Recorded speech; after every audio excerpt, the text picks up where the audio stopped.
नमस्कार, स्वागत है आपका लाइव यूपी न्यूज़ 24 में। आज हम बात करने जा रहे हैं एक ऐसी शख्सियत से जिन्होंने ग्रास रूट लेवल से काम करते हुए राजनीति की ऊंचाइयों के साथ साथ सरकार के सबसे ऊंचे पद पर जा करके अपना स्थान बनाया है।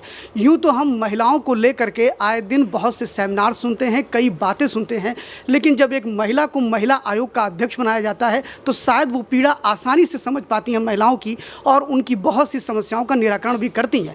जैसा कि हम सभी जानते हैं कि उत्तर प्रदेश में महिला आयोग के अध्यक्ष के नाते श्रीमती बबीता चौहान जी को अध्यक्ष बनाया गया है। आज हम उन्हीं से बात करेंगे और आपको बताना चाहेंगे कि बबीता चौहान जी ने बड़े ही ग्रास रूट लेवल पर 2013 से भारतीय जनता पार्टी में काम करना शुरू किया। वो एक सामाजिक नेता के साथ साथ राजनीतिक नेता के तौर पे भी आपने काम किया है। आपने भारतीय जनता पार्टी की प्रदेश कार्य समिति की सदस्य के साथ साथ भारतीय जनता पार्टी के महिला मोर्चा की क्षेत्रीय अध्यक्ष और वर्तमान में प्रदेश उपाध्यक्ष के नाते भी काम किया है और इसलिए आपका अनुभव बहुत ही अच्छा माना जाता है, जिससे ये भी माना जाएगा कि आपने समाज के बीच में महिलाओं के काफ़ी करीब रही हैं और उनकी बातों को समझना, उनके अंदर उनकी सारी समस्याओं को समझना बड़ी बाखूबी आपको आता है। इसी मुद्दे पर हम बात करेंगे आज के अपने मेहमान से, श्रीमती बबीता चौहान जी से। मैडम, आपका बहुत बहुत स्वागत है और सबसे पहले आपको लाइव यूपी न्यूज़ 24 की तरफ से बधाई कि आप अध्यक्ष बनी हैं। जी बहुत बहुत धन्यवाद जी। मैम, सबसे पहला विषय तो यह है कि अध्यक्ष बनने के बाद आपके मन में ऐसा क्या करने का मन है, क्योंकि आप महिलाओं के बीच बहुत ज़्यादा रही हैं और जैसा कि आप क्षेत्रीय अध्यक्ष भी रही और क्षेत्रीय अध्यक्ष का मतलब कि कम से कम 12 से 11 जिलों में आपका प्रवास रहता रहा होगा। तो ऐसी स्थिति में आपको क्या लगता है कि महिलाओं की सबसे बड़ी समस्या क्या है और आप क्या करना चाहती हैं अध्यक्ष के नाते? जी बिल्कुल, पहले तो मैं आपके माध्यम से अपने नेतृत्व का धन्यवाद देना चाहूँगी कि जिन्होंने मुझे इस काबिल समझा और इतनी ऊंची पोस्ट पर मुझे लाके बिठा दिया। तो मैं अपने नेतृत्व का और माननीय मुख्यमंत्री जी का बहुत बहुत आभार व्यक्त करना चाहती हूँ। और रहा सवाल महिलाओं के लिए, क्योंकि निश्चित रूप से महिला आयोग की चेयरमैन हूँ, तो मुझे महिलाओं के ही पक्ष में काम करना है, जो भी उनकी परेशानी है या जो भी है। और जैसा आपने कहा कि मैं महिलाओं के बीच में काफ़ी टाइम से, तो बिल्कुल ये सही बात है, क्योंकि मैं क्षेत्रीय अध्यक्ष थी तभी भी मुझे महिलाओं के बीच में रहने का मौका मिला। आज मैं प्रदेश उपाध्यक्ष हूँ तो प्रदेश में भी बहुत सारी जगह मुझे जाने का मौका मिला। तो मैं यही कहना चाहूँगी कि महिलाओं को जहाँ भी मेरी ज़रूरत होगी या जहाँ भी मुझे ऐसा लगता है कि उनको ज़रूरत है और कोई नहीं पहुँच पा रहा है, तो वहाँ मैं और मेरी टीम हम सब मिलकर काम करने की कोशिश करेंगे उनके उत्थान के लिए। वो चाहे शिक्षा से संबंधित है, चाहे वो स्वास्थ्य से संबंधित है, चाहे वो उनको रोज़गार से संबंधित है, उनको आत्मनिर्भर बनाने वाली दिशा में है, तो जो भी होगा हम बिल्कुल निश्चित रूप से सबकी मदद करेंगे। जैसे अभी उत्तर प्रदेश के संदर्भ में, चूंकि आप महिला आयोग की अध्यक्ष हैं और इस नाते आपके सामने एक बड़ा चैलेंज है। 2 वर्षों से लगभग ये पद खाली चल रहा था और ऐसी स्थिति में महिलाओं की गुहार सुनने वाला कोई नहीं था और एक बड़ी भारी भरकम चुनौती आपके सामने आई है। इसको आप कैसे हैंडल करेंगे? नहीं, मैं बिल्कुल इसे चुनौती को स्वीकार करती हूँ और ऐसा नहीं है कि मैं उसे हैंडल नहीं कर सकती, क्योंकि कल ही मैंने कार्यभार संभाला है अपना। मैंने भी देखा कि कुछ काम पेंडिंग पड़ा हुआ है और जो पेंडिंग काम पड़ा हुआ है, मेरी जो प्रायोरिटी रहेगी वो उसी के लिए रहेगी कि मैं सबसे पहले उन जो पुरानी हमारी फाइल्स हैं उनको देखूँगी और उन पर संज्ञान लूँगी। एक सबसे बड़ी चीज़ ये है कि आप सक्रिय राजनीति से भी जुड़ी हैं और मतलब एक संगठनात्मक राजनीति होती है और आप सक्रिय राजनीति में भी काफ़ी जिला पंचायत सदस्य रहे। तो ऐसी स्थिति में क्या आप ये मानती हैं कि जो महिलाओं के सर्वांगीण विकास में आप उन्हें सक्रिय राजनीति के लिए प्रेरित करेंगी? बिल्कुल, डेफिनेटली, कि जहाँ भी अगर महिलाएं हैं तो निश्चित रूप से मैं उनके आगे अच्छे भविष्य के लिए, उनके अच्छे आगे कैरियर के लिए मेरा क्या योगदान रह सकता है, मैं निश्चित रूप से मदद करूँगी, क्योंकि मैंने बहुत नज़दीकी से सारी चीज़ों को देखा है। ऐसा नहीं है कि मैं एकदम से महिला आयोग की अध्यक्ष बन गई है, तो क्योंकि मुझे बहुत टाइम है और मुझे पता है कि किस किस तरह की समस्याएँ आती हैं।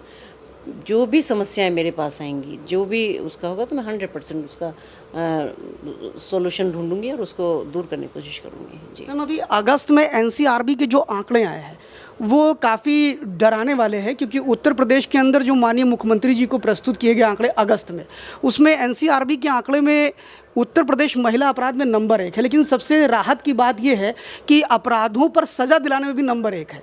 तो ऐसी परिस्थिति में ये बताइए कि अब इन अपराधों पे अंकुश कैसे लगे और जो भी घटनाएं घट रही हैं, अभी चाहे वो कासगंज में एक महिला की हत्या की मामला हो जो वकील थी, और ऐसे आप वो मोइन खान का मामला है, अयोध्या के अंदर, फिर हम अगर चले जाते हैं कन्नौज के अंदर, ऐसे कई घटनाएं घट रही हैं। ये बड़े हाई प्रोफाइल केसेस होते हैं जिन पे लोग एक्टिव होते हैं।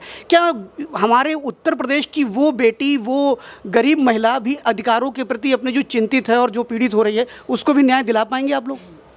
जी बिल्कुल, आपने सही कहा, लेकिन मैं आपको बताना चाहूँगी कि अगर उत्तर प्रदेश की बात की जाए तो उत्तर प्रदेश इस वक्त सबसे सुरक्षित हाथों में है, माननीय मुख्यमंत्री जी के माध्यम से मैं कहना चाहती हूँ। तो मैं आपको ये बताना चाहूँगी कि पहली बात तो मैं कहती हूँ कि जब इस तरह के अपराध हो रहे हैं, जैसा आपने अभी कहा कि हमारे यहाँ कानून भी इतना सख्त है, सज़ाएँ भी इतनी मिल रही हैं, सारे केस भी खुल रहे हैं, उसके बावजूद भी इस तरह के अगर काम हो रहे हैं, तो मुझे लगता है कि कहीं ना कहीं ये जो लोग काम, ये इस तरह की घटनाओं को जो अंजाम देते हैं, वो कहीं ना कहीं विकृत मानसिकता के लोग हैं। या तो उनको समझ नहीं है कि इसके बाद हमारा परिणाम क्या होने वाला है, या उनको, मुझे लगता है यही नहीं समझ रहे कि हमारा कानून क्या है या इसके बाद हमें जो सज़ा मिलेगी। क्योंकि ऐसा तो नहीं हो सकता कि कोई भी कुछ करके चला जाए और उसका केस ना खुले या उसका नाम ना खुले या उसको सज़ा ना मिले। तो निश्चित रूप से क्योंकि दोषियों को सज़ा भी मिल रही है, सारे केस भी खुल जाते हैं, तुरंत खुल जाते हैं, और उसके बावजूद भी अगर कहीं इस तरह की घटना होती है तो मैं कहती हूँ कि हम भी ये फिर कोशिश करेंगे कि हम और हमारी टीम वहाँ जाएँ, और या तो लोगों को समझ नहीं आ रही है कि हमारी क्या कानून व्यवस्था है, तो उसको समझाने की कोशिश करेंगे। और दूसरी बात मैं आपके माध्यम से भी कहना चाहूँगी कि बिल्कुल निश्चित रूप से कि सुरक्षा की दृष्टि से ये बहुत गंभीर मुद्दे हैं, तो दोषियों को सज़ा मिल भी रही है और मिलनी भी चाहिए, और महिलाओं को न्याय मिलना भी चाहिए, मिल भी रहा है, और हम भी दिलवाने की कोशिश करेंगे। अगर कहीं ऐसा है कि कुछ महिलाएं वहाँ तक पहुँचने में असमर्थ हैं किसी भी वजह से, तो हम उनके साथ हैं बिल्कुल। अभी महिला अपराध को लेकर के जो उत्तर प्रदेश की स्थिति है उसमें तो काफ़ी चीज़ें हैं, लेकिन अभी कल की परसों की घटना है जिसमें आपने देखा कि जो सरकारी कार्यालय हैं, ख़ास तौर पर कामकाजी क्षेत्र हैं, चाहे वो सरकारी कार्यालय हो चाहे वो निजी कार्यालय किसी के हों, वहाँ पर जो महिलाओं के साथ छेड़छाड़ की घटनाएं खूब बढ़ रही हैं। अभी लखनऊ नगर निगम के वार्ड इंदिरा नगर 7 जोन में परसों की एक घटना है, जो घटना घटी है उस पर उन्होंने एक महिला से छेड़छाड़ किया। तो इन सब पर लगाम क्यों नहीं लगता, बल्कि इसके लिए कानून बहुत तगड़े हैं। तो क्या ऐसा तो नहीं कि मतलब महिलाएं अवेयर नहीं हैं इन कानूनों के लेके करके? देखिए, मुझे लगता है कि कहीं ना कहीं अभी भी ऐसा कुछ है कि हम महिलाएं हैं, ठीक है। तो मैं चाहती हूँ कि मैं महिलाओं को सशक्त और मजबूत बनाने में अपना मैं क्या योगदान दे सकती हूँ। मैं बिल्कुल आपकी बात से सहमत हूँ कि अगर इस तरह की बात है तो हमें खुद ही आगे आना पड़ेगा और अपनी सुरक्षा की भी भावना खुद मन में भी लानी पड़ेगी। चाहे भले ही हमारा कानून बहुत स्ट्रिक्ट है, लेकिन हमें खुद को भी अवेयर रहने की ज़रूरत है। तो मैं चाहती हूँ कि मैं इस तरह भी कुछ महिलाओं के लिए या तो कुछ सेमिनार टाइप या उन लोगों के बीच में जाके या कुछ, मैं ज़रूर कुछ ऐसा प्लान करूँगी कि जहाँ इस तरह की घटनाएँ की नौबत ना आए। अच्छा, जिस प्रकार अखिलेश यादव जी आक्रामक हो रहे हैं और महिला अपराध को लेकर के बार बार सरकार और माननीय मुख्यमंत्री जी पर आरोप लगा रहे हैं, इस पर आप क्या कहना चाहेंगे? देखिए, ये तो आप भी जानते हैं, मैं भी जानती हूँ और पूरा उत्तर प्रदेश जानता है कि जब सपा सरकार थी तब महिलाओं की क्या हालत थी। तो उनका कहना ना कहना, क्योंकि विपक्ष में है तो निश्चित रूप से सवाल उठाते रहते हैं विपक्षी लोग। अगर नहीं उठाएंगे तो विपक्ष को कौन कैसे पूछेगा। तो ऐसा कुछ नहीं है, हमारी व्यवस्थाएं बहुत अच्छी हैं, बहुत मजबूत हैं और बहुत सुरक्षित हाथों में ये प्रदेश है।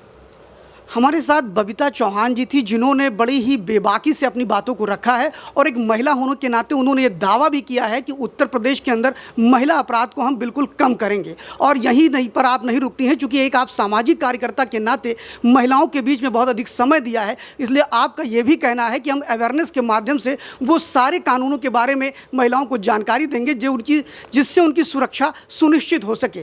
फिलहाल हमारे साथ जुड़ने के लिए मैं बहुत बहुत आभारी हूँ आपका, धन्यवाद मैम। और इसी के साथ हम आगे और भी किसी मेहमान से मिलेंगे। Thank you very much.